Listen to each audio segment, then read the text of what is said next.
पहला प्रश्न,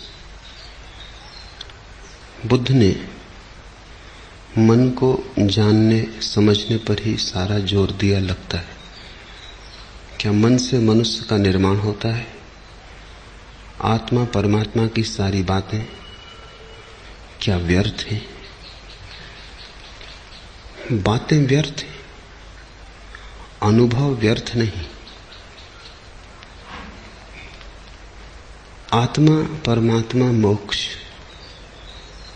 शब्द की भांति, विचार की भांति दो कौड़ी के, अनुभव के भांति उनके अतिरिक्त और कोई जीवन नहीं।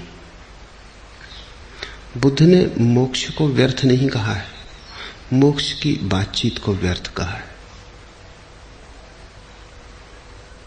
परमात्मा को व्यर्थ नहीं कहा है, लेकिन परमात्मा के संबंध में सिद्धांतों का जाल, शास्त्रों का जाल, उसको व्यर्थ कहा है।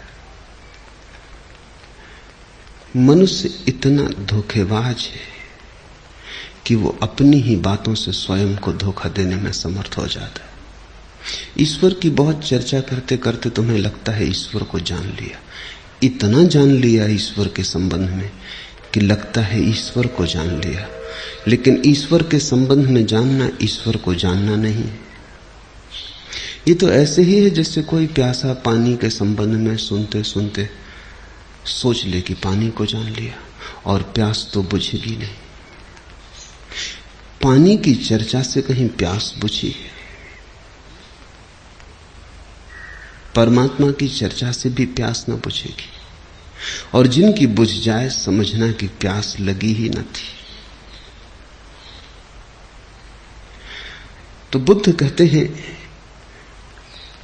अगर जानना ही हो तो परमात्मा के संबंध में मत सोचो, अपने संबंध में सोचो। क्योंकि मूलतः तुम बदल जाओ, तुम्हारी आंख बदल जाए, तुम्हारे देखने का ढंग बदले, तुम्हारे बंद झरोखे खुले, तुम्हारा अंतरतम अंधेरे से भरा है रोशन हो, तो तुम परमात्मा को जान लोगे। फिर बात थोड़ी करनी पड़ेगी। ज्ञान मौन है, वो गहन चुप्पी है। फिर तुमसे कोई पूछेगा तो तुम मुस्कुराओगे, फिर तुमसे कोई पूछेगा तो तुम चुप रह जाओगे। ऐसा नहीं कि तुम्हें मालूम नहीं, वरन अब तुम्हें मालूम है। कहो कैसे? गूंगे केरी सरकरा। कहना भी चाहोगे, जबान न हिलेगी। बोलना चाहोगे, चुप्पी पकड़ लेगी। इतना बड़ा जाना है कि शब्दों में समाता नहीं। पहले शब्दों की बात बड़ी आसान थी, जाना ही नहीं था कुछ, तो पता ही नहीं था कि तुम क्या कह रहे हो। जब तुम ईश्वर शब्द का उपयोग करते हो तो तुम कितने महत्तम शब्द का प्रयोग कर रहे हो, इसका कुछ पता ना था। ईश्वर शब्द कोरा था, खाली था।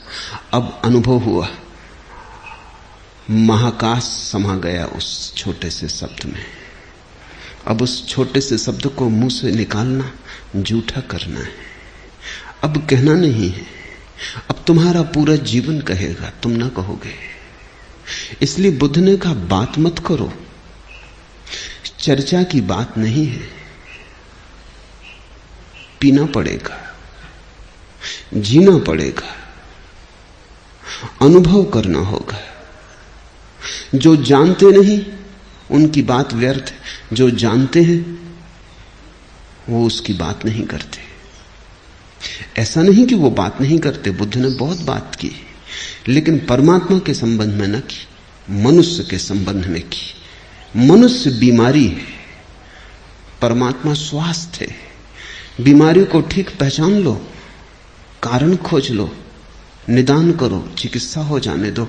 जो शेष बचेगा बीमारी के चले जाने पर, मनुष्य के तिरोहित हो जाने पर, तुम्हारे भीतर जो शेष रह जाएगा वही परमात्मा है। तुम जब तक हो तब तक परमात्मा नहीं। तुम लाख सिर पटको, तुम लाख शब्दों का संयोजन जमाओ, तुम लाख भरोसा करो, तुम्हारा भरोसा तुम्हारा ही होगा। इसे थोड़ा समझना। तुम कहते हो मैं श्रद्धा करता हूं, लेकिन मैं की कहीं कोई श्रद्धा होती? मैं तो मूलतः अश्रद्धालु है, मैं संदेह है। उचित होगा कहना कि जब तक तुम हो तब तक श्रद्धा नहीं, जब तुम ना रहोगे एक गहन सन्नाटा छा जाएगा, तुम्हारी कोई सीमा पता ना लगेगी, तुम ऐसे चुप हो जाओगे जैसे कि कभी बोले ही नहीं, जैसे पत्ता भी नहीं खड़का। ऐसा गहन सन्नाटा तुम्हारे भीतर छा जाएगा, तुम नहीं रहोगे। तब तुम अचानक पाओगे श्रद्धा के कमल खिले, श्रद्धा के साज पर गीत उठा, श्रद्धा नाची तुम्हारे भीतर। तुम्हारी मौजूद की बात है। तो बुद्ध कहते हैं तुम्हारी चर्चा का सवाल नहीं, तुम्हारे चुप हो जाने का सवाल है। इसलिए बुद्ध मन की बात करते। मन बीमारी है, ध्यान औषधि है, परमात्मा उपलब्धि है। उपलब्धि की क्या बात करनी, मन की बीमारी को ध्यान की औषधि से मिटा देना है।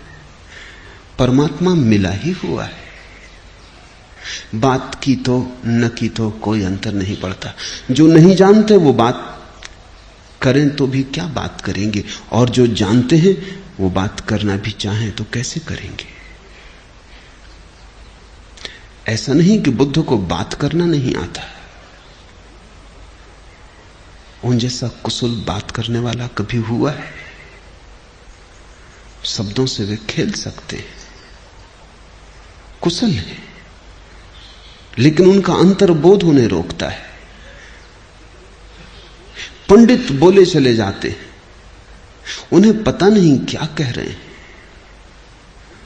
बुद्ध पुरुष चुप हो जाते, क्योंकि उन्हें पता है इतने पवित्रतम को कहा कैसे जा सकता है, ओंठों पर लाके जूठा हो जाएगा। सब बड़े छोटे हैं, विराट को समाएंगे, समाएगा नहीं। ऐसे ही जैसे कोई मुट्ठी में आकाश को बांधने चला हो, मुट्ठी तो बंध जाएगी, आकाश बाहर हो जाएगा। ऐसे ही शब्द तो बन जाते हैं, परमात्मा बाहर छूट जाता है। परमात्मा शब्द परमात्मा नहीं, और तुम जो परमात्मा की रटन लगाए रखते हो उससे परमात्मा का कुछ लेना देना नहीं, वो तुम्हारे मन की ही बीमारी। हमको मालूम है जन्नत की हकीकत, लेकिन दिल को बहलाने को गालिब ये ख्याल अच्छा है। तुम्हें अच्छी तरह पता है तुम्हारा स्वर्ग, तुम्हारा मोक्ष, तुम्हारा परमात्मा, इसकी हकीकत तुम्हें अच्छी तरह मालूम है कि तुम्हारा परमात्मा कुछ भी नहीं है, सुनी हुई बातचीत है, उड़ी हुई अफवाह है, दूसरों से सुन लिया, गुन लिया, शास्त्रों से पढ़ लिया है, शब्द घुस गया है मन में, संस्कार बन गया है। हमको मालूम है जन्नत की हकीकत, लेकिन और तुम भी जानते हो कि तुम्हारे स्वर्ग का क्या अर्थ है, तुम्हारे ही सपने का विस्तार है। तुम्हें पता है कि तुम्हारा परमात्मा क्या है, वो तुम्हारी ही आकांक्षाओं का पहरेदार है। तुम्हें पता है कि तुमने ये शब्द, ये सिद्धांत क्यों पकड़ रखे, क्योंकि तुम भयभीत हो, अकेले हो, डरते हो, सहारा चाहिए। झूठा ही सही। हमको मालूम है जन्नत की हकीकत, लेकिन दिल को बहलाने को गालिब ये ख्याल अच्छा। लेकिन इस अकेले में दिल को बहला लेते हैं, किसी से भर लेते हैं। तुम्हारा परमात्मा सच नहीं है, क्योंकि तुम अभी बहुत सच हो। तुम अभी जरूरत से ज्यादा यथार्थ हो। तुम उसे जगह ना दोगे, तुम ही तो बाधा बने हो।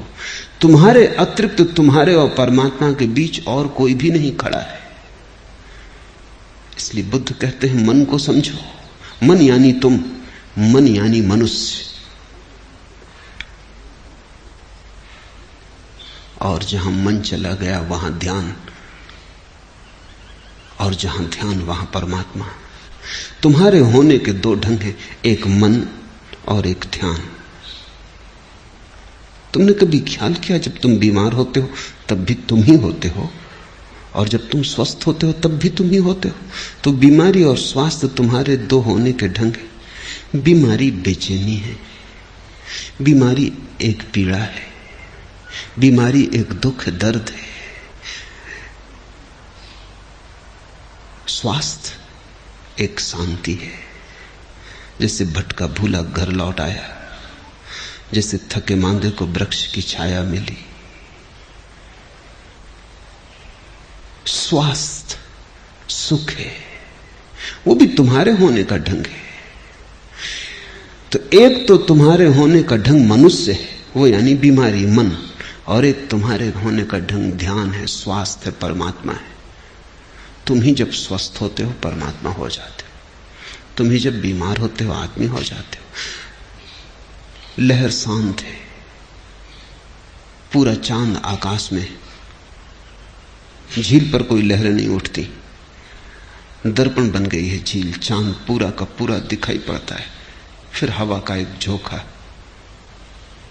लहर उठ गई, झील कप गई, दर्पण खंडित हो गया, चांद हजार हजार टुकड़ों में टूट गया। झील वही है, चांद वही है, लेकिन कपती हुई झील बीमार झील है। तुम वही हो, परमात्मा वही है, सत्य वही है, सिर्फ तुम कप रहे हो। ये कपते हुए चैतन्य का नाम मन है, और अकंप चैतन्य का नाम ध्यान है। जब झील चुप हो जाती है, लहर नहीं उठती, तुम शांत होते हो। ऐसा थोड़ी है कि शांत अवस्था में परमात्मा से मिलन होता है। ये तो मन की ही बातचीत है, ये तुम साथ मत ले जाना। इसलिए बुद्ध कहते हैं इस चर्चा को मत चलाओ, इससे कुछ लाभ तो होता नहीं, हानि बहुत हो जाती है। इससे किसी की कुछ समझ में तो आता नहीं, नासमझी बहुत बढ़ जाती। ये बात ही मत चलाओ। बस इतना ही कहो संक्षिप्त में कि कैसे ये मन शांत हो जाए, कैसे ये लहरें सो जाएं, कैसे झील स्वस्थ हो जाए, कैसे प्रतिबिंब बन सके परमात्मा का उसमें। प्रतिबिंब ये भी सब बातचीत है, लेकिन कठिनाई है कि किसी भी तरह से उस तरफ इशारा करो, शब्द को लाना पड़े। मगर असलियत यह है कि जब झील पूरी शांत होती है तो चांद ही हो जाती। अब इसे कैसे कहो? जब तुम पूरे शांत होते हो तो परमात्मा से मिलना नहीं होता, तुम परमात्मा हो जाते हो। अशांति में तुम मनुष्य समझते हो अपने को, परमात्मा नहीं समझ पाते। कैसे समझोगे? इतनी पीड़ा में और तुम परमात्मा, इतनी दीनता में और तुम परमात्मा। मनुष्य दीन है, अपने को ईश्वर कैसे मानेगा? ईश्वर तो तभी मान सकता है जब जीवन में परम ऐश्वर्य प्रकट हो, जब भीतर वैभव उठे, और जब भीतर ऐसी घड़ी आए कि लगे कि सब कुछ तुम्हारा है, सब तुम हो। चांद तारे तुम्हारे भीतर घूमते और तुम्हारे ही हाथ के इशारे से जगत चलता है। तुम इस जगत की प्राण प्रतिष्ठा हो, तुम इसके केंद्र पर हो। तुम ऐसे ही अजनबी नहीं हो, तुम कोई बिन बुलाए मेहमान नहीं हो, तुम घर के मालिक हो। तुम मेहमान नहीं हो, मेजबान हो। ज़ैन फकीर कहते हैं कि मनुष्य की दो अवस्थाएं हैं, एक कि वो अपने को अतिथि समझे, गेस्ट, और एक कि अपने को होस्ट समझे, मेजबान। और इतना ही फर्क है। अभी दुनिया में तुम ऐसे हो जैसे जबरदस्ती हो, अभी तुम ऐसे हो जैसे बुलाए ना गए थे और आ गए हो, अभी तुम ऐसे हो जैसे एक दुश्मन हो, लड़ रहे हो। फिर एक होने का ढंग है शांत, तुम लड़ नहीं रहे हो, तुम मेहमान भी नहीं हो, तुम स्वयं मेजबान हो। तुम्हें किसी ने बुलाया नहीं, तुम मालिक हो। तब तुम्हारे भीतर ऐश्वर्य प्रकट हुआ, परमात्मा प्रकट हुआ। बुद्ध कहते हैं तुम्हारा ईश्वर तो ऐसा है जैसे अफवाहें सुनी हो। हस्ती का शोर तो है मगर एतबार क्या, झूठी खबर किसी की उड़ाई हुई सी है। सुनते तो बहुत है परमात्मा की बात। हस्ती का शोर तो है मगर एतबार क्या, भरोसा कैसे आए? श्रद्धा कैसे हो? झूठी खबर किसी की उड़ाई हुई सी है।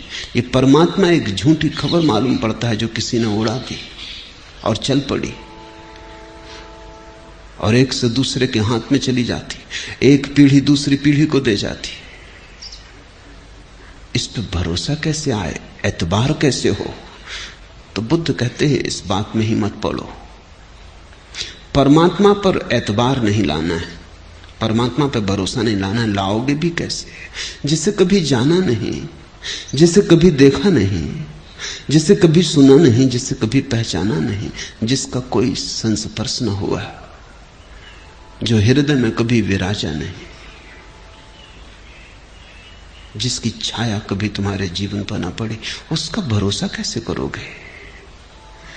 झूठी खबर किसी की उड़ाई हुई सी है। लाख चेष्टा करके भी तो श्रद्धा जमेगी ना। जमा भी लो किसी तरह, उखड़ी उखड़ी रहेगी और नीचे आधार तो नहीं होगा, बेबुनियाद होगी। इस बेबुनियाद श्रद्धा पर जीकर क्या तुम धार्मिक हो जाओगे, आस्तिक हो जाओगे? अगर ऐसा ही होता तो सारी पृथ्वी आस्तिक है। हर आदमी आस्तिक है, कोई ईसाई है, कोई हिंदू है, कोई मुसलमान है, कोई जैन। पृथ्वी पर नास्तिक तो बड़े थोड़े। और जो नास्तिक हैं, अगर उनको भी तुम गौर से देखो, तुम उनको भी आस्तिक ही पाओगे। बाइबल पर न मानते हो, कुरान को न मानते हो, गीता को न मानते हो तो दास कैपिटल मार्क्स की किताब को मानते हैं। कृष्ण को न पूजते हो, महावीर को न पूजते हो तो लेनिन को पूजते। अगर बाइबल की किताब दबा के न चलते हो तो चेयरमैन माओ की लाल किताब को दबा के चलते हैं। फर्क क्या पड़ेगा? महावीर हो कि माओ और मोहम्मद हो कि मार्क्स, क्या फर्क पड़ता है? नास्तिक भी जिनको तुम कहते हो वो भी आस्था ही रखते हैं झूठी, वो भी आस्तिक ही हैं। विपरीत खड़े होंगे, पीठ किए होंगे, लेकिन उनकी भी श्रद्धा कहीं है, पर वो श्रद्धा भी बस थोथी है। अनुभव के अतिरिक्त आधार कहीं और है नहीं। तो बुद्ध ने कहा अनुभव पर रखो आधार, तत्व चर्चा मत छेड़ो। जबकि तत्व को जानने का उपाय है तो व्यर्थ की बकवास क्यों? जब हम जान सकते हैं, आंख हमारे पास है, आंख खुलते ही सूरज के दर्शन हो जाएंगे, तो आंख बंद किए सूरज के संबंध में चर्चा क्यों? और आंख बंद रहे तो सूरज के संबंध में लाख चर्चा चले, सदा लगता ही रहेगा झूठी खबर किसी की उड़ाई हुई सी है। आंख खुले तो सूरज सत्य है। फिर सारी दुनिया भी कहती हो कि सूरज नहीं है तो भी अंतर नहीं पड़ता। सत्य अनुभव में आ जाए तो स्वयं सिद्ध है। फिर सारी दुनिया इंकार करते तो भी कोई अंतर नहीं पड़ता। फिर तुम्हें कोई डगमगा नहीं सकता। जो अपने भीतर स्वयं थिर हो गया उसे कभी कोई नहीं डगमगा पाया है, और तुम अपने भीतर थिर नहीं हो। तुम्हारी थिरता झूठी है, संभाली हुई है। बुद्ध ने अनुभव दिया, सिद्धांत नहीं। बुद्ध ने सत्य देना चाहा, शास्त्र नहीं। बुद्ध ने निशब्द प्रतीति दी, सिद्धांतों का जाल नहीं। और उसका एक ही मार्ग है कि तुम्हारे मन को तुम्हारे सामने पूरा का पूरा विश्लिष्ट करके रख दिया जाए।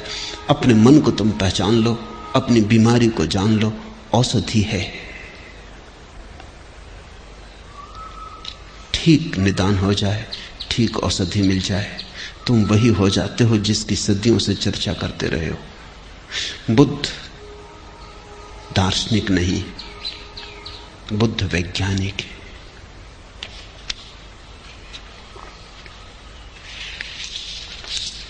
दूसरा प्रश्न, बुद्ध ने अपने सन्यासियों को आहार, विहार, चर्या और आचरण के सूक्ष्म एवं सविस्तार नियम दिए, जैसे 4 हाथ तक ही आगे देखना, भिक्षु भिक्षुणी का आपस में व्यवहार किस ढंग का हो, क्या खाना, क्या पहनना, कहाँ जाना, कहाँ न जाना आदि, आप अपने सन्यासियों के लिए ऐसा कुछ क्यों निश्चित नहीं करते?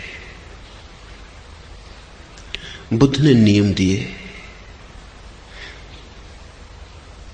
नियम देने पड़ते हैं क्योंकि तुम्हारे पास होश नहीं। अगर होश हो तो नियम व्यर्थ हो जाते। और बुद्ध ने भी सारे नियमों के पीछे होश पर ही आग्रह किया। आनंद पूछता है कोई स्त्री दिखाई पड़ जाए तो क्या करे? तो बुद्ध ने कहा नीचे देखना, देखना ही मत। पर आनंद पूछता है और अगर ऐसी स्थिति आ जाए कि देखना ही पड़े तो क्या करना? तो बुद्ध ने कहा देखना मगर छूना मत। और आनंद ने कहा अगर ऐसी घड़ी आ जाए कि छूना ही पड़े तो क्या करें? तो बुद्ध ने कहा होश रखना। तो आखिर में तो होश ही है। देखना मत, छूना मत, ऊपर ऊपर है। अंतिम घड़ी में तो होश ही है। आनंद ने ठीक किया कि वो पूछता ही गया। बुद्ध का असली अनुशासन क्या है फिर? देखना नहीं तो अंधे देखते नहीं, अंधे परम ज्ञान को उपलब्ध हो जाएंगे। छूना मत, हाथ कटवा डालो तो क्या लूले लंगड़े परम ज्ञान को उपलब्ध हो जाएंगे? नहीं, अंतिम सूत्र तो बुद्ध ने होश का ही दिया। और अगर होश ना हो, आंख बंद में भी तो स्त्री दिखाई पड़ती चली जाती है। रात सपने में दिखाई पड़ती है, तब क्या करोगे? आंख तो बंद ही है। अब सपने में तो कुछ उपाय नहीं और आंख बंद करने का, आंख के भीतर ही चल रही है, फिर क्या करोगे? आनंद की जगह अगर मैं होता तो मैं पूछता सपने की, फिर सपने में स्त्री दिख जाए फिर क्या करना? और ऐसे ये भी बड़ा सपना है, बुद्ध समझते। सपने में स्त्री दिख जाए फिर क्या करना? फिर कैसे आंख झुकाओगे? आंख झुकी ही हुई, आंख तो बंद ही है, अब और तो कोई बंद करने का उपाय नहीं। लेकिन बुद्ध की बात साफ है। बुद्ध ने जो बात कही उससे सब कोठियों के लिए कह दी। जो अत्यंत जड़ बुद्धि हैं उनसे कहा आंख झुका लेना, ये जड़ बुद्धियों के लिए हुआ। जो इतने जड़ बुद्धि नहीं है उनसे कहा देख भी लेना तो छूना मत, मगर हैं ये भी जड़ बुद्धि।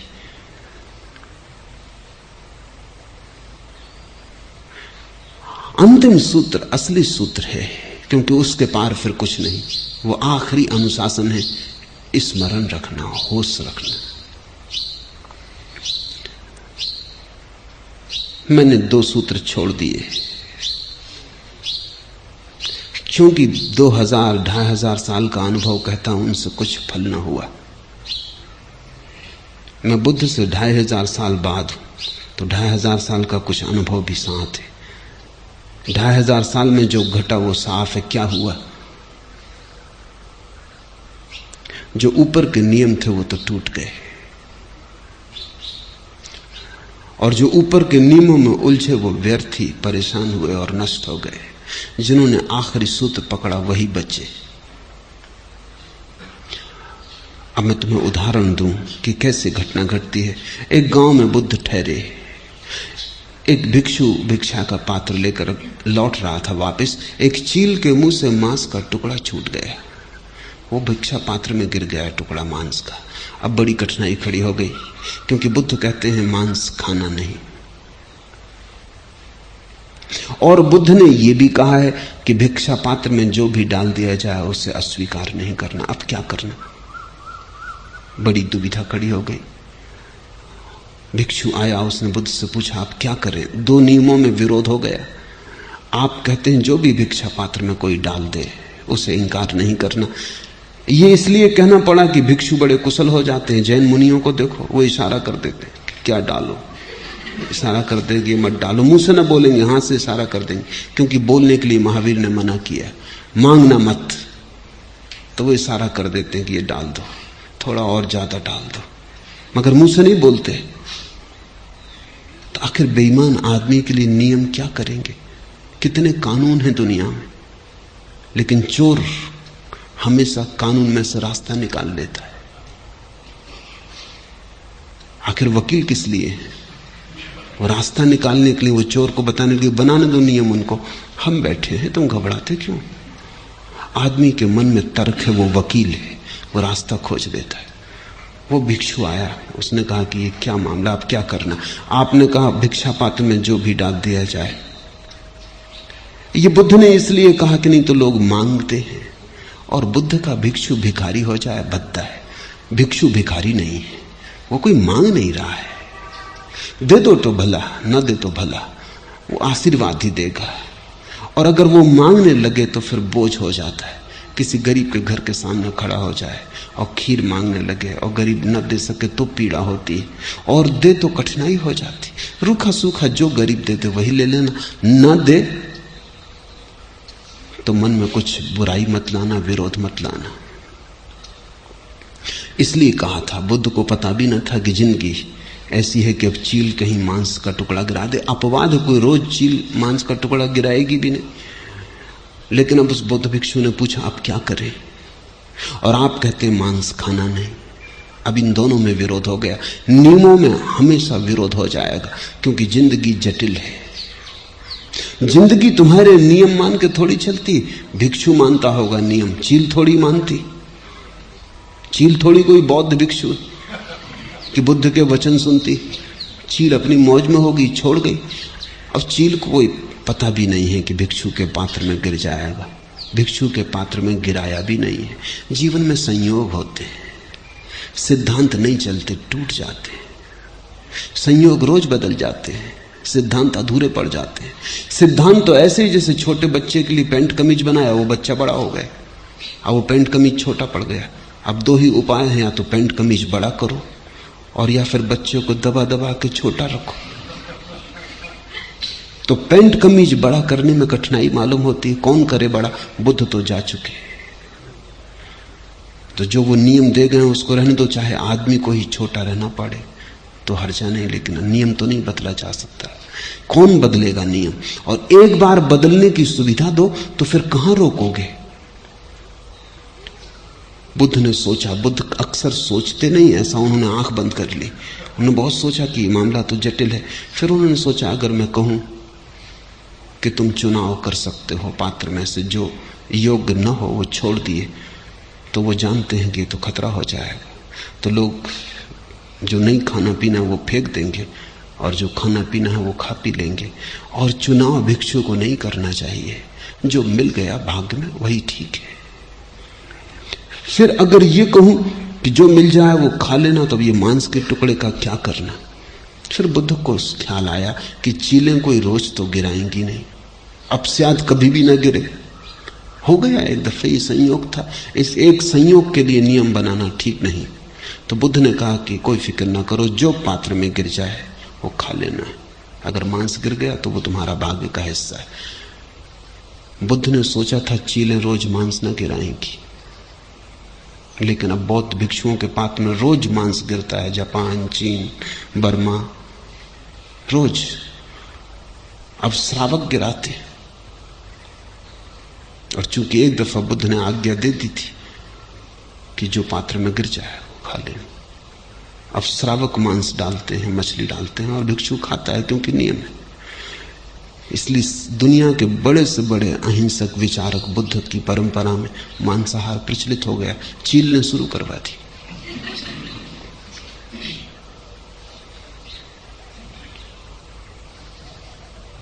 अंततः तो होश ही काम आएगा, बाकी कोई नियम काम ना आएंगे। इसलिए मैंने सारी विस्तार की बातें छोड़ दी, क्योंकि मैं जानता हूं अगर तुम्हें तोड़ना ही है तो तुम तरकीब निकाल लोगे। तो तोड़ने का भी तुमको कष्ट क्यों देना? और तोड़ने से जो अपराध का भाव पैदा होता है वो क्यों पैदा करना? मैं तुम्हें कोई नियम ही नहीं देता ताकि तुम तोड़ ही ना सको। मैं तुम्हें सिर्फ होश देता हूं। संभाल सको तो ठीक, ना संभाल सको तो भी ठीक, लेकिन बेईमानी पैदा ना होगी, पाखंड पैदा ना होगा। मुझे रोकेगा तू ए ना खुदा क्या गर्क होने से कि जिनको डूबना है डूब जाते हैं सफीनों में। माझी से कह रहा है कवि कि तू मुझे बचा ना सकेगा डूबने से, क्योंकि जिनको डूबना है डूब जाते हैं सफीनों में, नाव में ही डूब जाते, तू बचाएगा कैसे? अगर नदी में डूबने का सवाल होता तो तू बचा लेता, लेकिन जिनको डूबना ही है वो नाव में ही डूब जाते हैं, फिर तू क्या करेगा? मुझे रोकेगा तू ए ना खुदा क्या गर्क होने से कि जिनको डूबना है डूब जाते हैं सफीनों में। सारे धर्म सफीनों में डूब गए, नाव में डूबे, नियम बनाया उसी में डूबे। अभी बहुत हो चुका, मैं तुम्हें नाव ही नहीं देता। अगर डूबना ही हो तो नदी में ही डूबना, नाव में क्या डूबना? कहने को तो रहेगा कि नदी में डूबे। ये भी क्या बात हुई कि नाव में डूबे? नाव तो बचाने को होती, जो नाव में डूबते हैं उन्हीं को हम पाखंडी कहते। तो मैं तुमसे कहता हूं कम से कम एक बात साफ रखना, या तो होश संभालना तो तुम धार्मिक, होश न संभाल सको तो तुम अधार्मिक। मैं दोनों के बीच में कोई जगह नहीं छोड़ रहा हूं, पाखंडी के लिए जगह नहीं छोड़ रहा हूं। पाखंडी कौन है? वो आदमी पाखंडी है जो है तो अधार्मिक लेकिन धार्मिक नियमों को पाल के चलता है, रोज मंदिर जाता है। अधार्मिक कैसे कहोगे? यद्यपि मंदिर में कभी उसने प्रार्थना नहीं की, क्योंकि जिसे प्रार्थना करनी आती हो वो घर ही मंदिर हो जाता है उसका, उसे मंदिर जाने की कोई जरूरत नहीं रह जाती। वो नियम से भोजन करता है, रात भोजन नहीं करता, दिन भोजन करता है, लेकिन इससे उसकी हिंसा नहीं जाती, शायद हिंसा और बढ़ जाती। मनोवैज्ञानिक कहते हैं कि मांसाहारी व्यक्ति कम क्रोधी होते, शिकारी को तुम अक्सर कम क्रोधी पाओगे, क्योंकि उसकी हिंसा निकल जाती है। मार लेता है जाके जंगल में सिंह को, अब जिसने सिंह को मार लिया वो तुम्हें मारने को उत्सुक भी नहीं होता, तुम्हें मारना भी क्या। अब कोई बैठे हैं दुकान पर ही माला जप रहे हैं, वो कभी कहीं गए नहीं, किसी को मारा नहीं, कोई झगड़ा झांसा लिया नहीं, वो तैयार बैठे, वो चींटी पे भी टूट पड़े। सिंह की तो बात दूर, बहाना भर चाहिए उनको, उनकी हिंसा का निकास नहीं हो पाया। नियम देने का एक ही परिणाम हुआ है संसार में, और वो ये है कि लोग नियम को पूरा कर लेते हैं और होश को गंवा देते। जीसस के जीवन में उल्लेख है, एक आदमी आया निकोडेमस, वो बहुत धनी आदमी था। उसने जीसस से कहा कि मुझे भी बताएं कि मेरे जीवन में क्रांति कैसे हो और मैं परमात्मा को कैसे पाऊं। तो जीसस ने कहा कि जो नियम मूसा ने दिए, 10 नियम 10 आज्ञाएं, उनका पालन करो। तुम पढ़े लिखे हो, तुम्हें पता है। उसने कहा कि मैं उनका अक्षर सा पालन करता हूं, फिर भी जीवन में कोई क्रांति नहीं हुई। न मैं चोरी करता, न मैं किसी स्त्री के तरफ बुरे भाव से देखता, दान देता हूं, प्रार्थना करता हूं, पूजा करता हूं, जैसा धार्मिक जीवन होना चाहिए निभाता हूं, लेकिन कोई क्रांति नहीं होती। तो जीसस ने कहा ठीक है, तब तुम एक काम करो, तुम्हारे पास जो भी है तुम जाओ घर, उसे बांटाओ और मेरे पीछे चलो। उस आदमी ने कहा ये जरा मुश्किल है, तुम्हारे पीछे चलना और सब बांट के। वो आदमी उदास हो गया, वो बड़ा धनी था। उसने कहा कि नहीं, कोई ऐसी बात बताओ जो मैं कर सकूं। जीसस ने कहा जो तुम कर सकते हो उससे तुम बदलोगे ना, वो तो तुम कर ही रहे हो। अब मैं तुमसे वो कहता हूं जो तुम कर नहीं सकते, अगर किया तो बदल जाओगे, अगर नहीं किया तो तुम जैसे हो वैसे हो। जाओ सब बांट दो। उसने कहा मेरे पास बहुत धन है, इतने कठोर मत हो, और अभी बहुत काम उलझे हैं, मैं एकदम आपके पीछे आ नहीं सकता। जीसस ने अपने शिष्यों की तरफ देखा और वो प्रसिद्ध वचन कहा जो तुमने बहुत बार सुना होगा कि सुई के छेद से ऊंट निकल जाए लेकिन धनी आदमी स्वर्ग के राज्य में प्रवेश न कर सकेगा।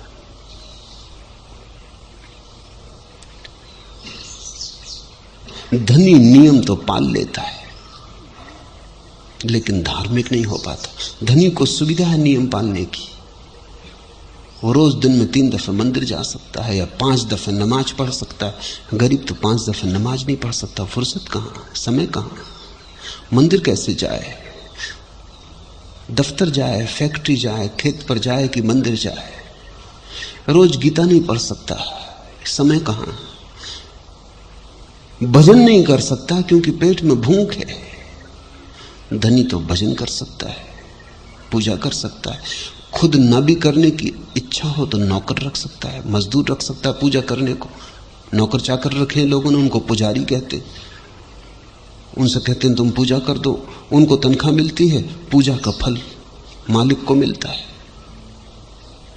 नौकर रख ले सकते हो। कितनी बेहूदगी बात है।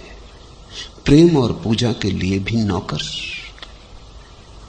उसे भी तुम दूसरे से करवा लेते हो पैसे के बल पर। तो अगर तुमने एक पुजारी को 100 रुपया महीना दिया और उसने रोज आके 3 दफा भगवान की पूजा की, तो अगर ठीक से समझो तो हिसाब ऐसा है कि तुमने भगवान को 100 रुपए दिए। और क्या दिया? तुम्हारे पास थे, तुम दे सकते थे।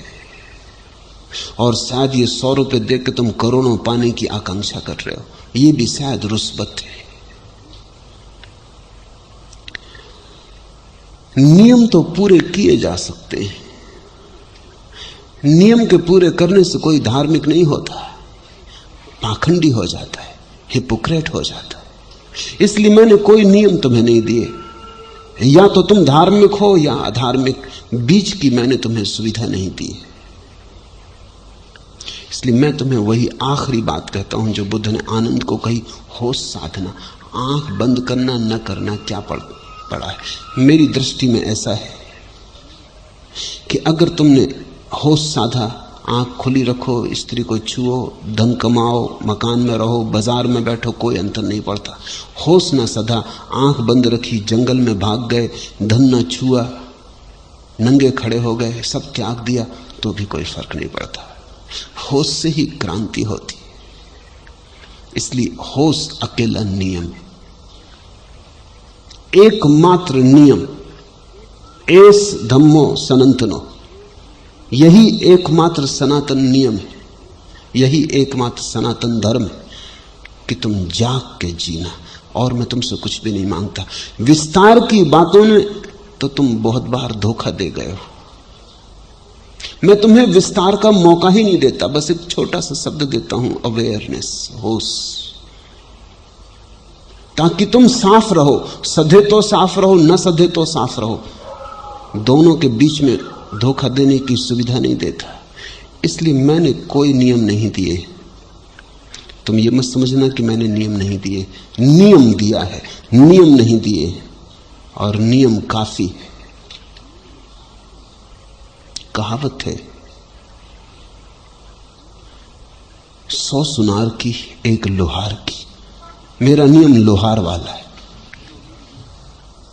डिटेल्स और विस्तार की बातों में मैं नहीं पड़ा हूं, क्योंकि तुम उनमें काफी कुशल हो गए हो। मेरे पास लोग आते हैं, वो कहते हैं ध्यान तो ठीक, लेकिन कुछ और बताएं कि हम क्या करें, क्या खाएं, क्या पिएं, क्या पहने, कब सोएं, कब जागें। ये व्यर्थ की बातें तुम ही सोच लेना। तुम सिर्फ ध्यान करो। अगर तुम्हारा मन शांत और जागरूक होता जाए तो तुम खुद ही पाओगे और नियम अपने आप उसके पीछे आने लगे। होशपूर्ण व्यक्ति अपने आप शराब ना पिएगा, क्योंकि शराब तो होश के विपरीत है। वो तो होश को नष्ट कर देगी। उसे नियम देने की जरूरत नहीं कि शराब मत पियो।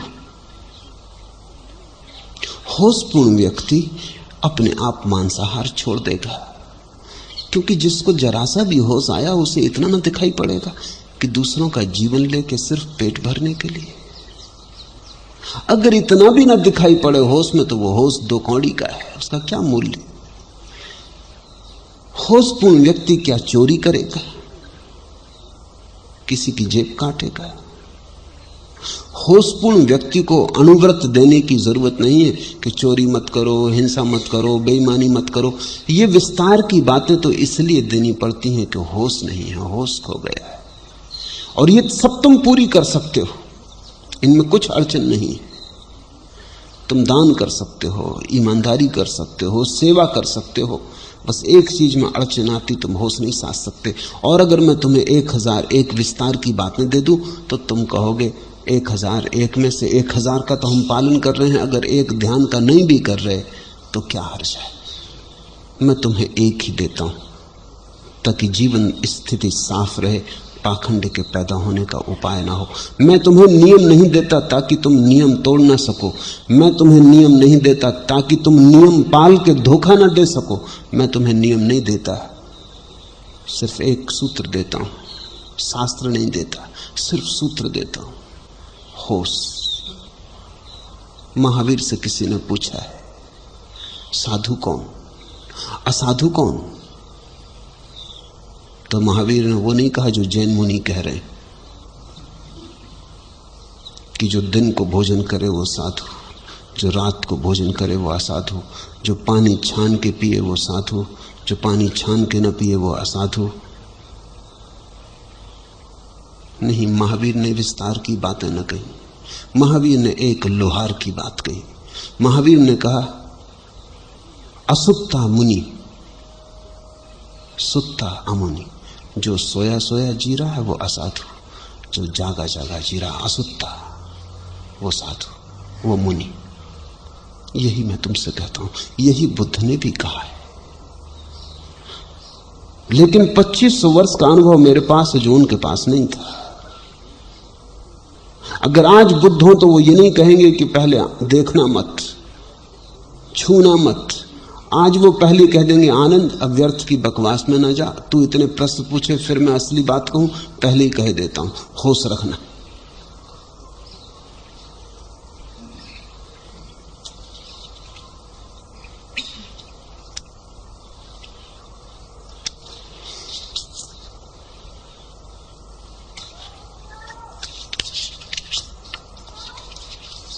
तीसरा प्रश्न, बुद्ध कहते हैं अल्पतम पर, अत्यंत जरूरी पर ही जियो। आप कहते हैं कंजूसी से कुनकुने मत जियो, अतिरिक्त में जियो। हम दोनों के बीच कैसा तालमेल बिठाएं? तालमेल बिठाने को कहा किसने? बुद्ध ठीक लगे, बुद्ध की बात मान लो, मैं ठीक लगूं, मेरी बात मान लो। तालमेल बिठाने को कहा किसने? एलोपैथी होम्योपैथी में तालमेल बिठाना भी मत।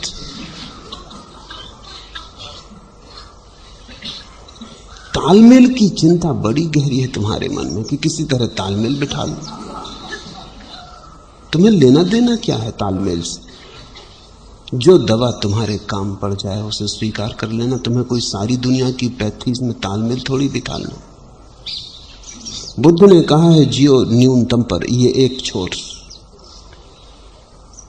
क्योंकि छोर से ही छलांग लगती है। किसी चीज के मध्य से न कूद सकोगे, छोर पर आना पड़ेगा। अगर इस छत से कूदना है तो कहीं भी छोर पे आना पड़ेगा, वहां से छलांग लगेगी। हर चीज के दो छोर हैं।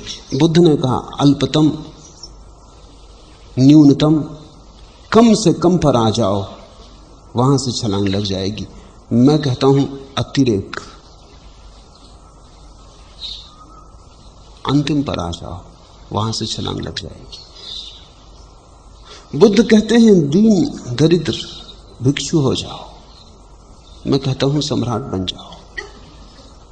मगर दोनों छोर हैं। बुद्ध कहते हैं इधर हटाओ, मैं कहता हूं उधर बढ़ जाओ। तालमेल मत बिठालना, नहीं तुम बीच में खड़े हो जाओ। तुम कहोगे अब ये भी कहते हैं कि बिल्कुल छोड़ दो, मैं कहता हूं कुछ छोड़ने की जरूरत नहीं। तुम कहोगे आधा पकड़ो आधा छोड़ो, इधर बीच में खड़े हो जाओ। ये समन्वय, ये तालमेल तुम्हें मार डालेगा। कोई जरूरत नहीं है तालमेल बिठाने की। बुद्ध परिपूर्ण, मेरी बात जोड़ने से कुछ फायदा ना होगा, नुकसान होगा। प्रत्येक व्यवस्था पूरी है। बुद्ध ने जो दिया है वो पूरी व्यवस्था है, उसमें रत्ती भर कमी नहीं। वो यंत्र अपने आप में परिपूर्ण, मेरी बातों को उसमें मत जोड़ देना।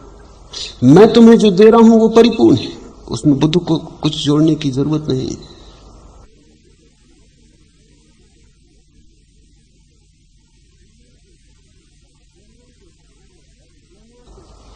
दुनिया के सारे धर्म अपने आप में पूरी इकाई है। और झंझट कब खड़ी होती? जब तुम्हें कोई समझाने वाला मिल जाता हो, कहने लगता अल्लाह ईश्वर तेरे नाम, सबको सन्मति दे भगवान, तब तालमेल शुरू हुआ, उपद्रव शुरू हुआ। अल्लाह पर्याप्त है, उसमें राम को जोड़ने की कोई भी जरूरत नहीं। राम पर्याप्त है, उसमें अल्लाह को जोड़ने की कोई जरूरत नहीं। और महात्मा गांधी भी जोड़ ना पाए, कहते रहे जुड़ सकता नहीं। मरते वक्त जब गोली लगी तो अल्लाह ना निकला, राम निकला। उस वक्त दोनों निकल जाते, अल्लाह राम, वो नहीं हुआ। वो जुड़ते नहीं, वो इकाइयां अलग अलग है। मरते वक्त जब गोली लगी तब वो भूल गए अल्लाह ईश्वर तेरे नाम, तब राम ही निकला। वही निकट था। अल्लाह तो राजनीति थी, राम हृदय था। अल्लाह तो जिन्ना को समझाने को कहे जाते थे, भीतर तो राम की ही गूंज थी। और जिन्ना को ये चालबाजी दिखाई पड़ती थी, इसलिए उसको कुछ असर न पड़ा। मेरे पास तुम तालमेल बिठाने की बात ही छोड़ दो। मैं कोई समन्वयवादी नहीं हूं, मैं कोई सारे धर्मों की खिचड़ी नहीं बनाना चाहता हूं। प्रत्येक धर्म का भोजन अपने आप में परिपूर्ण है, वो तुम्हें पूरी तृप्ति देगा। जब मैं बुद्ध पे बोल रहा हूं, या जब मैं ईसा पे बोलता हूं, या महावीर पे बोलता हूं, तो मेरा प्रयोजन ये नहीं कि तुम इन सबको जोड़ लो। इन पे मैं अलग अलग बोल रहा हूं इसलिए ताकि हो सकता है किसी को बुद्ध की बात ठीक पड़ जाए, किसी को महावीर की ठीक पड़ जाए, किसी को कृष्ण की ठीक पड़ जाए, जिसकी जहां से ठीक पड़ जाए। रास्ते थोड़ी गिनने, गुठलियों का थोड़ी हिसाब रखना है, आम खाने। तो तुम तालमेल बिठाओगे किस लिए?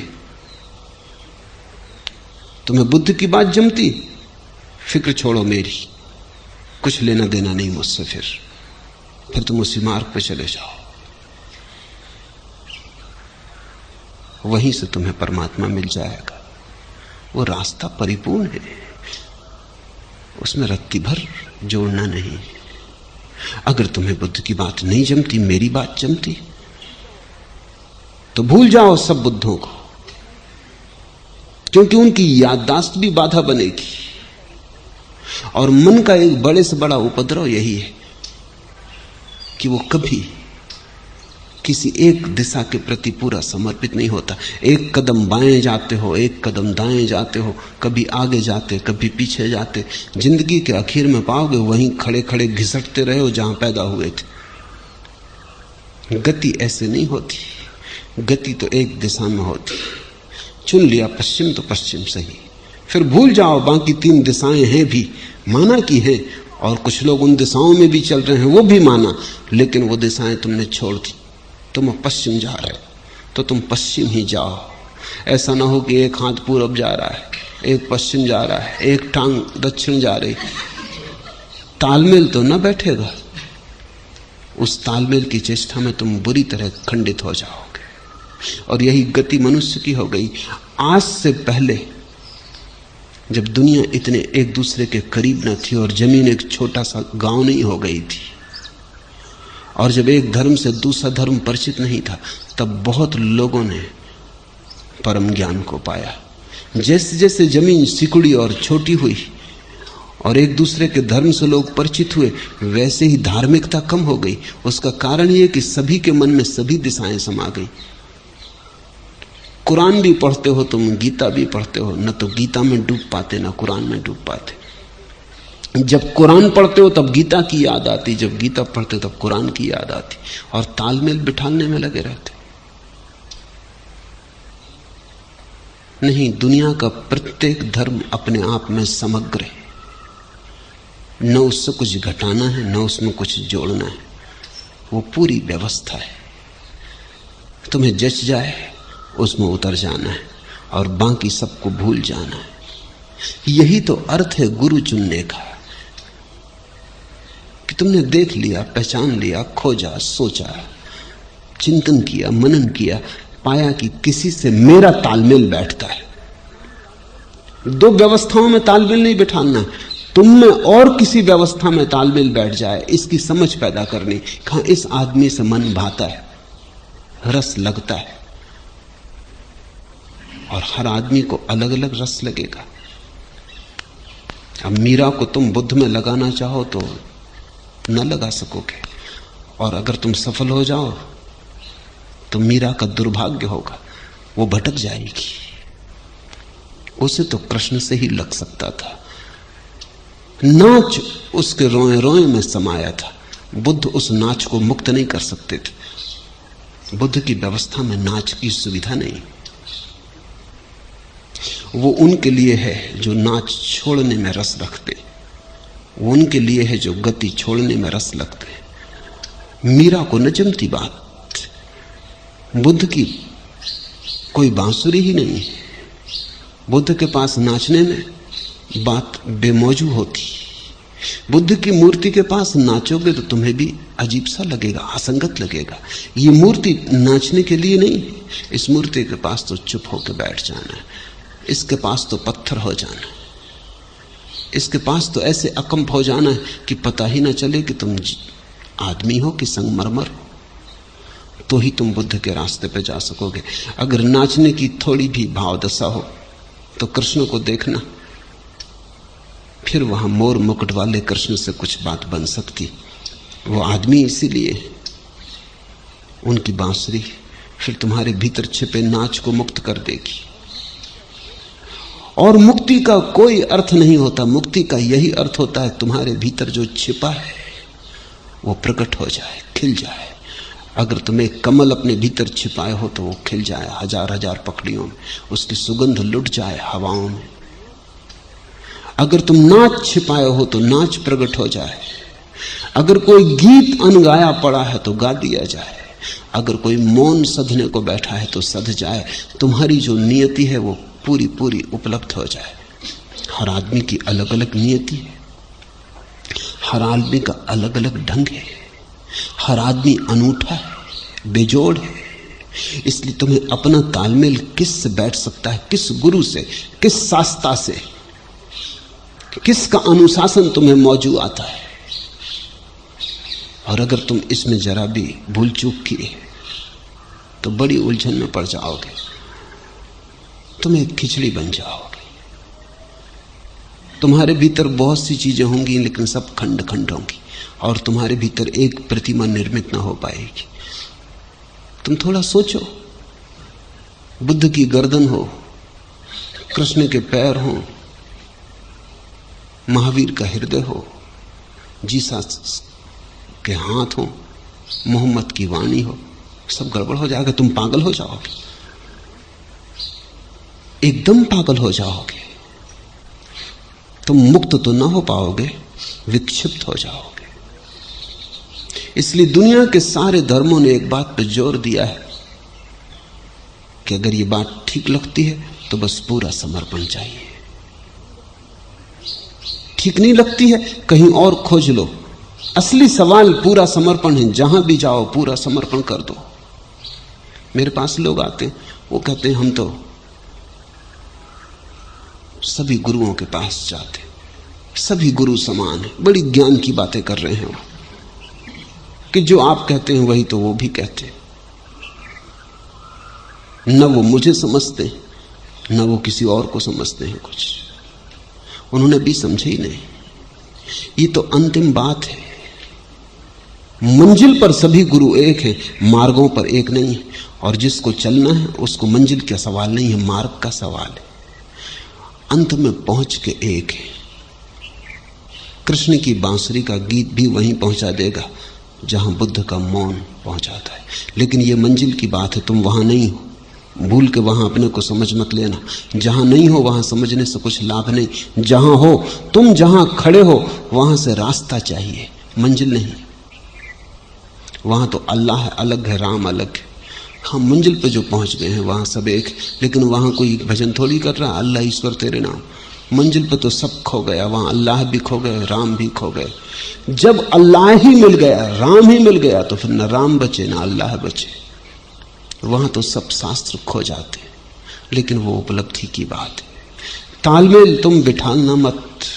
मेरी तो दृष्टि यही है कि तुम भरपूर जियो।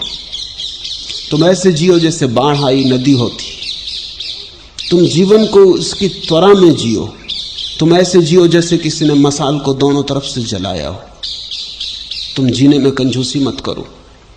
मैं तुमसे त्याग को नहीं कहता, मैं तुमसे कहता हूं तुम भोग में इतने गहरे उतरो कि भोग का अनुभव ही त्याग बन जाए।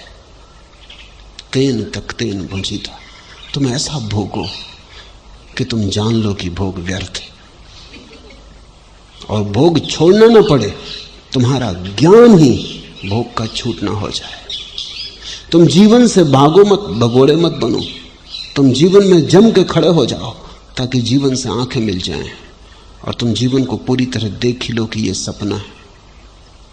फिर सपने को छोड़ना थोड़ी पड़ता है, सपना तो छूट ही गया। जो व्यर्थ है दिखाई पड़ते ही कि व्यर्थ है, गया। छोड़ने का अगर फिर भी सवाल रहे तो समझना अभी व्यर्थता दिखाई नहीं पड़ी, अभी थोड़ी सार्थकता दिखाई पड़ती, इसलिए छोड़ने का सवाल है। सार्थक को छोड़ना पड़ता है, व्यर्थ छूट जाता है। तो मैं तुमसे कहता हूं जीवन को उसकी परिपूर्णता में जानो। तुम बहुत बार अनेक लोगों के प्रभाव में आ गए हो और कच्चे ही जीवन को छोड़ के भाग गए हो।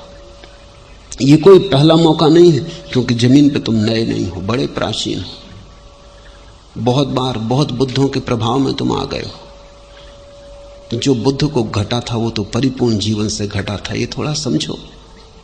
बुद्ध तो सम्राट थे, सुंदरतम स्त्रियां उनके पास थी, और अगर उतनी सुंदर स्त्रियों के बीच उन्हें दिखाई पड़ गया कि सौंदर्य सब सपना है तो कुछ आश्चर्य नहीं।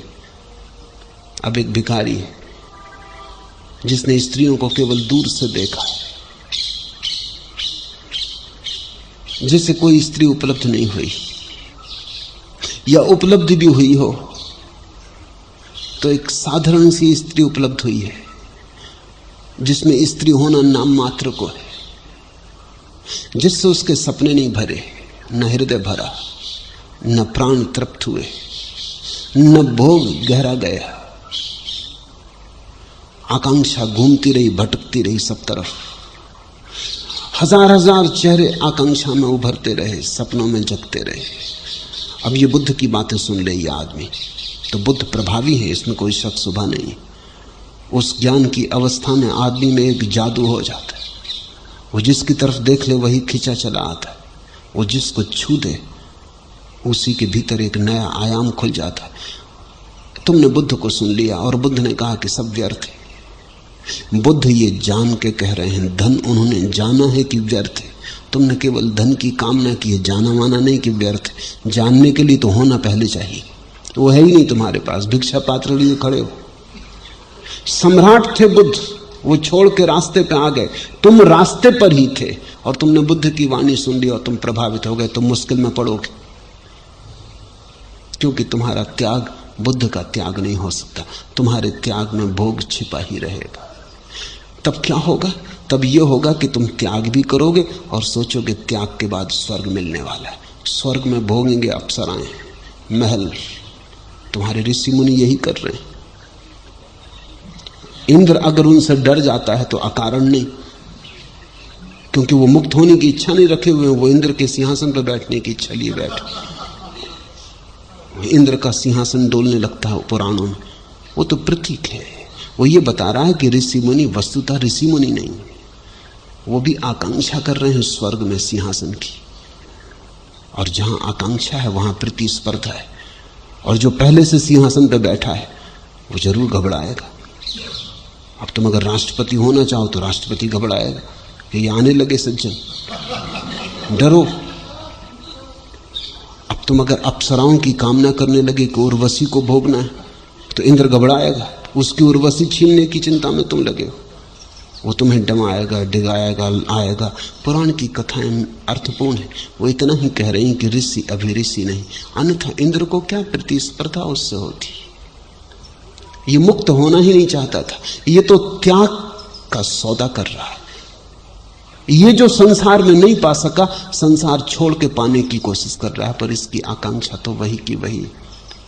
वासना बिना पके नहीं मरती, और जब पक के मरती है तभी मरती है, फिर पीछे दाग भी नहीं छोड़ जाती।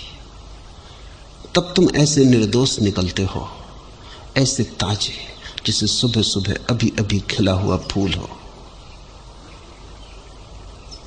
तो मैं तुमसे कहता हूं, भागना मत। जीवन को जानना है, जीना है। मैं कोई चार्वाकवादी नहीं हूं। मैं ये नहीं कह रहा हूं कि जीवन के पार कुछ भी नहीं है। मैं कह रहा हूं जीवन के पार कुछ है, लेकिन जीवन तो पार करो पहले। जीवन के पार जो है वो तभी दिखाई पड़ेगा जब जीवन से पार हो जाओ।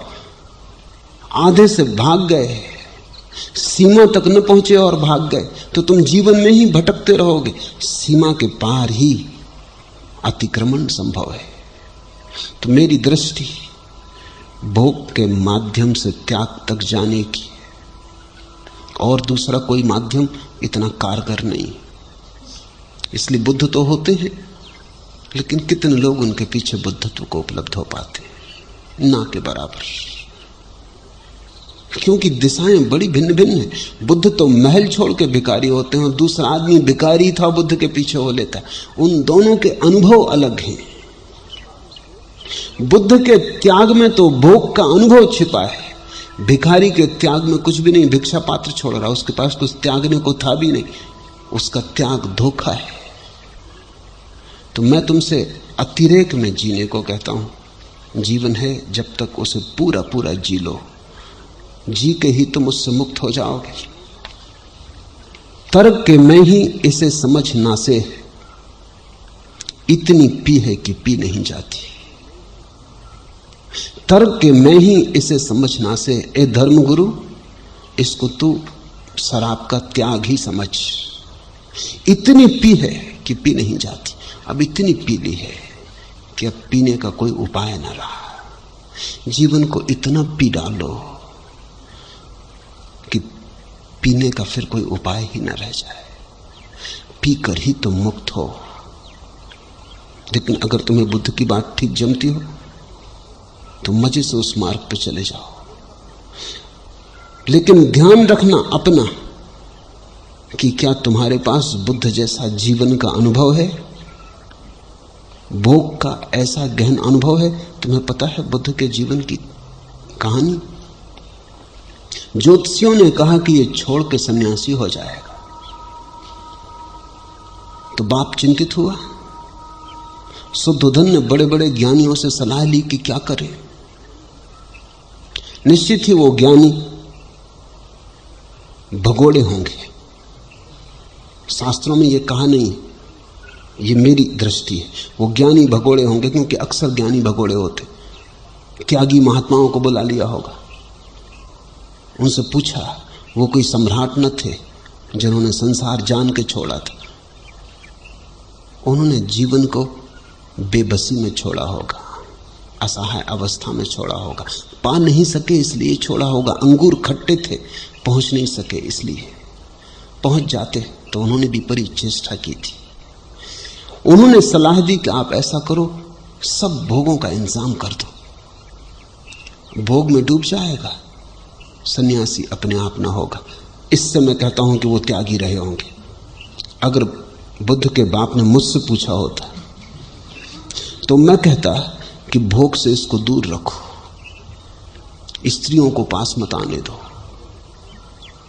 हाँ, फिल्म दिखानी हो दिखा दो, पर्दे पे दिखाई पड़े, छू ना सके स्त्री को, क्योंकि पर्दे से सपना नहीं मिटता, बनता है। स्त्री को पास मत आने देना, इसको सुख सुविधा में मत डालो। गिट्टियां तोड़वाओ, सड़क पिटवाओ, मेहनत मजदूरी करवाओ, इसको महल में मत टिकने दो। इसकी महल की आकांक्षा कभी न मरेगी, क्योंकि जिसको जाना नहीं उसकी आकांक्षा होती है, मरती नहीं। ये कभी सन्यासी न होगा। लेकिन त्यागी महात्माओं ने कहा, उन्होंने विचारों ने अपने अनुभव से कहा, जो उन्हें नहीं मिला था उन्होंने सोचा अगर हमको मिलता, सुंदर स्त्रियां मिलती, महल मिलते, तो हम सन्यासी होते। उनका तर्क साफ है, सन्यासी वो इसलिए हुए कि न सुंदर स्त्रियां मिली न महल मिले, वही इसके लिए भी जमा दो, ये भटक जाएगा उसी में। ये अपना अनुभव वो बता रहे हैं कि हम भी भटक जाएं अगर इंतजाम अभी कोई कर दे। भीतर तो वही चाह रही होगी। मुझे पता नहीं कौन लोग थे वो, उनके नाम का भी कोई उल्लेख नहीं, लेकिन बात जाहिर है कि वो आदमी बीच से भाग गए होंगे, जीवन का अनुभव न रहा होगा। बुद्ध के बाप ने उनकी मान ली, लड़का खोया, बना दिए महल 4, हर मौसम के लिए अलग। जितनी राज्य में सुंदर युवतियां थी सब इकट्ठी कर दी। बुद्ध लड़कियों के बीच ही बड़े हुए।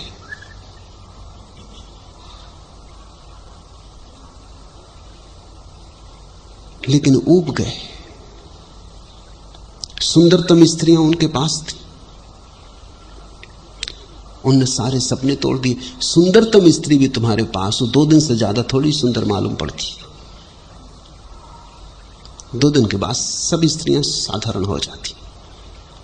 स्त्री का सौंदर्य बच सकता है अगर तुम्हें दूर रखा जाए, वो कामना में, अनुभव में नहीं। कितनी ही सुंदर स्त्री हो, क्या करोगे, 2 दिन के बाद साधारण हो जाती। कोई पति अपनी पत्नी को देखता है, कितनी ही सुंदर हो, और कभी कभी हैरान भी होता है कि दूसरे क्यों रास्ते पर रुक रुक के मेरी स्त्री को देखने लगते, क्योंकि उसे तो कुछ नहीं दिखाई पड़ता है, दूसरों को दिखाई पड़ता है। दूसरे की पत्नी सदा ही सुंदर मालूम पड़ती है। और कभी कभी ऐसा हो जाता है कि तुम्हारी सुंदर पत्नी तुम्हें सुंदर नहीं मालूम पड़ती, घर की नौकरानी साधारण तुम्हें सुंदर मालूम पड़ने लगती, क्योंकि उसमें फासला है। दूर रखो चीजें सुंदर रहती, दूर के ढोल सुहावने, पास आते ही सपने टूट जाते, यथार्थ खुल जाता। बुद्ध ने उन सारी सुंदर स्त्रियों को देख के ऊब गए, परेशान हो गए, भागने का मन होने लगा। एक रात उठे तो देखा सारी सुंदर स्त्रियां उनके आसपास पड़ी, किसी के मुंह से लार बह रही, किसी की आंख में कीचड़ जमा है, किसी का मुंह खुला है, घर्राटा निकल रहा है। वो एकदम भागे वहां से, क्योंकि इनके पीछे मैं दीवाना हुआ। कोई भी ऋषि मुनि हो जाए ऐसी अवस्था में। धन था, स्त्रियां थीं, वैभव था, ऊब गए, दिखाई पड़ गया इसमें कुछ भी नहीं है। एक बात साफ हो गई कि रोज मौत करीब आ रही है और ये सब व्यर्थ है। सत्य को खोजना जरूरी है, अमृत को खोजना जरूरी है। तो बुद्ध तो इस कारण सन्यासी हुए, वो तो मेरे ही सन्यासी, लेकिन बुद्ध से प्रभावित होकर जो सन्यासी हुए वो मेरे सन्यासी नहीं। उन्होंने बुद्ध की रौनक देखी, चमक देखी, प्रतिभा देखी, बुद्ध की शांति देखी, ईर्षा जगी, लोभ जगा मन में उनके भी हुआ ऐसे ही शांत हम भी हो जाएं। लेकिन उन्हें पता नहीं इस शांति के पीछे बड़ा गहरा अनुभव है भोग का। एक बड़ा रेगिस्तान पार करके आए हैं वो, एक बड़ा अनुभव का विस्तार है पीछे, और तुम जल्दबाजी नहीं कर सकते। अगर तुम ठीक समझो तो जो मैं तुमसे कह रहा हूं वो वही है जो बुद्ध के जीवन का सार है। मैं तुमसे वो नहीं कह रहा हूं जो बुद्ध कहते हैं, मैं तुमसे वो कह रहा हूं जो बुद्ध हैं। इसलिए मैं कहता हूं भागो मत, जहां हो जो क्षण मिला है उसे इतनी त्वरा से भोग लो कि तुम उसके आर पार देखने में समर्थ हो जाओ, जीवन पारदर्शी हो जाए। बस वहीं से सन्यास की सुवास उठनी शुरू होती, और तब भागने की भी कोई जरूरत नहीं है। रविन्द्रनाथ का एक गीत है, जिसमें बुद्ध वापस लौटते हैं और यशोधरा उनसे पूछती है कि मैं सिर्फ एक ही सवाल तुमसे पूछने को रुकी हूं। 12 वर्ष तुम्हारी प्रतीक्षा की है बस एक सवाल के लिए कि तुमने जो जंगल में भाग के पाया, क्या तुम अब कह सकते हो कि यहीं रह के तो नहीं मिल सकता था? अब तो तुम्हें मिल गया। अब मैं एक ही सवाल तुमसे पूछना है कि जो तुमने वहां पाया, क्या वो यहीं नहीं मिल सकता था? और रविन्द्रनाथ ने कविता में बुद्ध को मौन रखा है, कुछ कहलवाया नहीं। कहीं भी क्या, बात तो ठीक ही यशोधरा कह रही, वो यहां भी मिल सकता था।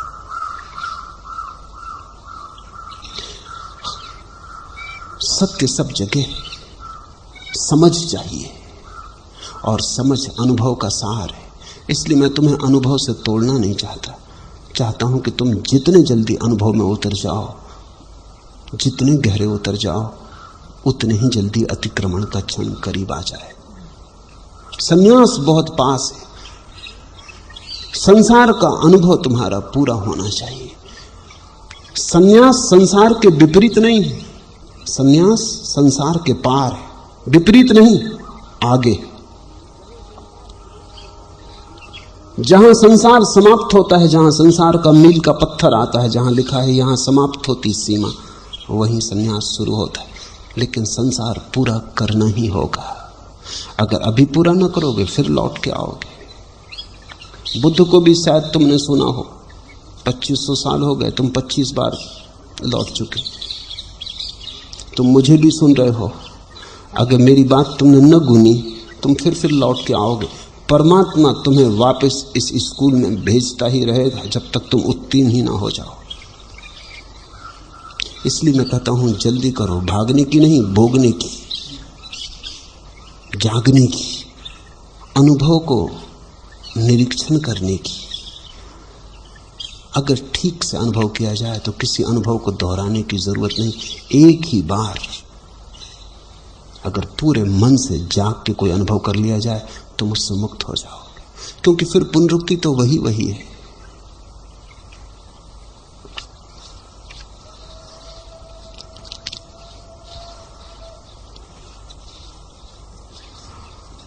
आखिरी प्रश्न। बुद्ध ने स्त्रियों को संन्यास देने से टालना चाहा।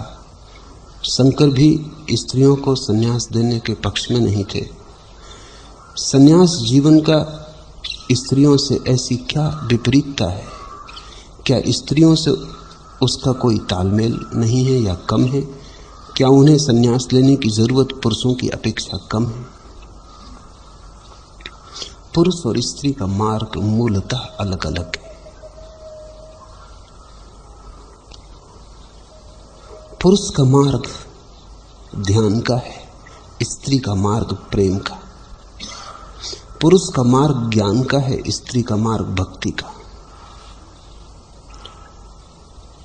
उन दोनों की जीवन चित्त दशा बड़ी भिन्न है, बड़ी विपरीत है।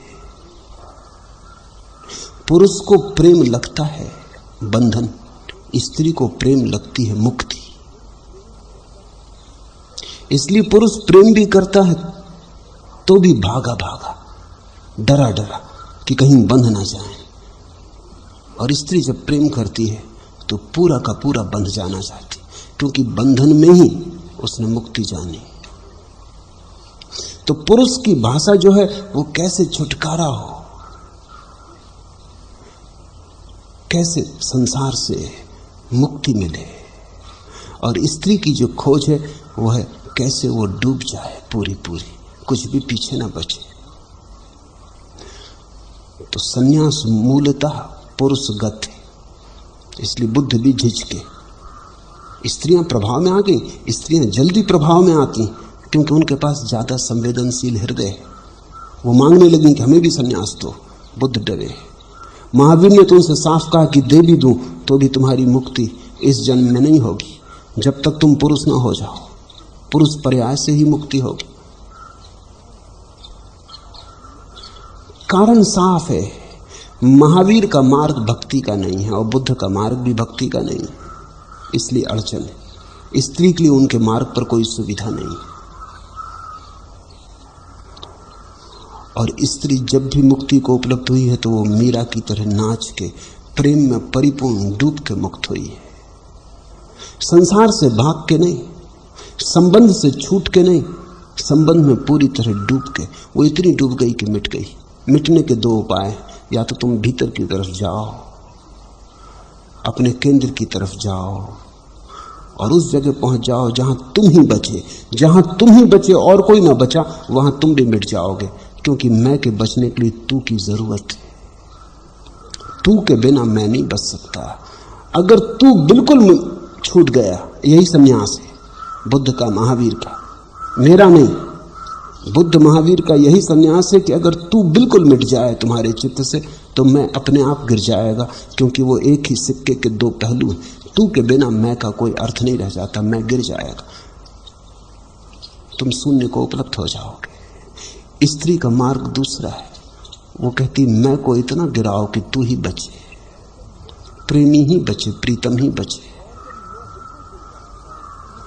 और जब मैं बिल्कुल गिर जाएगा और तू ही बचेगा, तो तू भी मिट जाएगा, क्योंकि तू भी अकेला नहीं बच सकता।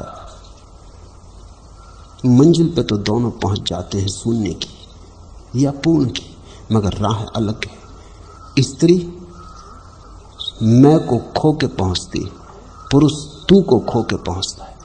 पहुंचते दोनों वहां हैं जहां न मैं बचता न तू बचता।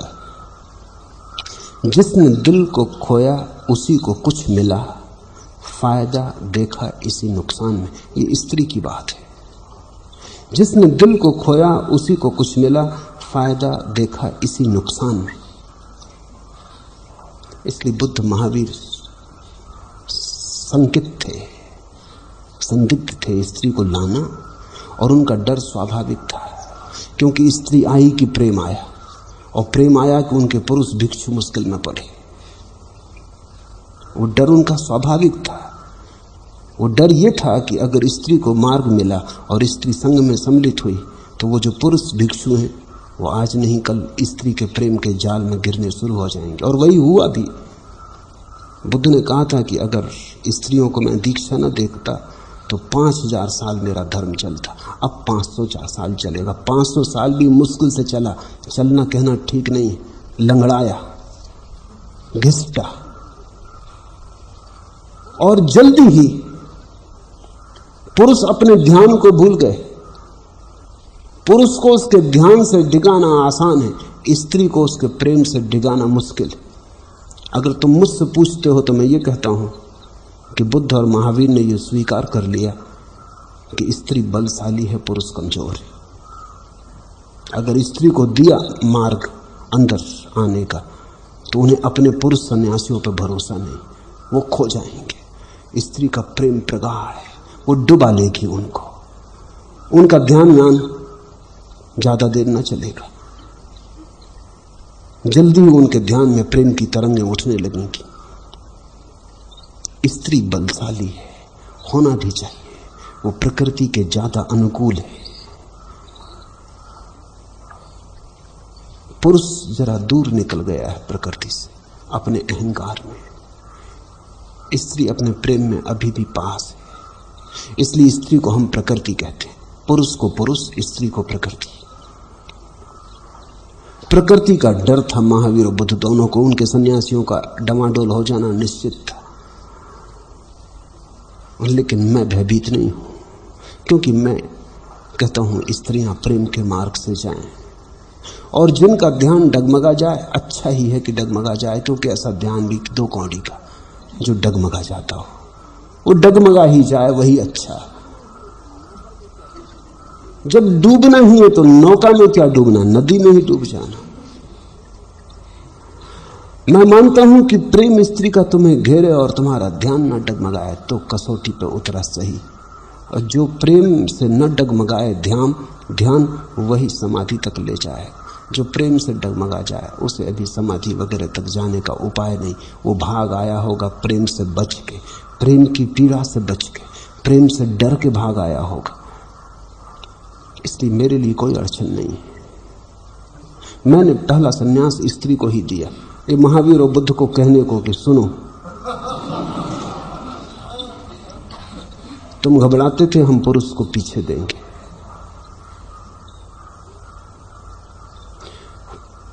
पुरुष ध्यान करे, स्त्री प्रेम करे, क्या अड़चन है? स्त्री तुम्हारे पास प्रेम का पूरा माहौल बना दे, वातावरण बना दे, तो भी तुम्हारे ध्यान की लौ अडिग रह सकती है, कोई प्रयोजन नहीं है कपने का। सच तो यह है, जब प्रेम की हवा तुम्हारे चारों तरफ हो तो ध्यान और गहरा हो जाना चाहिए। लेकिन अगर तुम अधकचरे भाग आए संसार से तो डगमगाओगे। पर उनके लिए मेरे पास कोई जगह नहीं, उनको मैं कहता हूं तुम वापस जाओ। प्रेम को मैं कसौटी बनाता हूं ध्यान की, और ध्यान को मैं कसौटी बनाता हूं प्रेम की। पुरुष अगर ध्यान में हो तो स्त्री कितना ही प्रेम करे, पुरुष डगमगाएगा नहीं। उसके निष्कंप ध्यान से ही करुणा उतरेगी स्त्री की तरफ, वासना नहीं। और वही करुणा तृप्त करती है, वासना किसी स्त्री को कभी तृप्त नहीं करती। इसलिए तो कितना ही वासना मिल जाए, स्त्री बेचैन बनी रहती है, कुछ खोया खोया लगता है। मेरा जानना है कि स्त्री को जब तक परमात्मा ही प्रेमी की तरह न मिले तब तक तृप्ति नहीं होती। और जब तुम किसी ध्यानी व्यक्ति के प्रेम में पड़ जाओ तो परमात्मा मिल गया। तो ध्यान प्रेम को बढ़ाएगा, क्योंकि ध्यान तुम्हारे प्रेमी को दिव्य बना देता है। और प्रेम ध्यान को बढ़ाएगा, क्योंकि प्रेम जो तुम्हारे चारों तरफ एक परिवेश निर्मित करता है, उस परिवेश में ही ध्यान का अंकुरण हो सकता है। इसलिए मैं ध्यान और प्रेम में कोई विरोध नहीं देखता। ध्यान और प्रेम में एक गहरा समन्वय देखता हूं, होना ही चाहिए। जब स्त्री और पुरुष में इतना गहरा संबंध है तो ध्यान और प्रेम में भी इतना ही गहरा संबंध होना चाहिए। और जब स्त्री और पुरुष से मिलकर एक जीवन पैदा होता है, एक बच्चा पैदा होता है, तो मेरी समझ है कि ध्यान और प्रेम के मिलने से ही पुनर्जीवन उपलब्ध होता है, तुम्हारा नव जन्म होता है। आज इतना।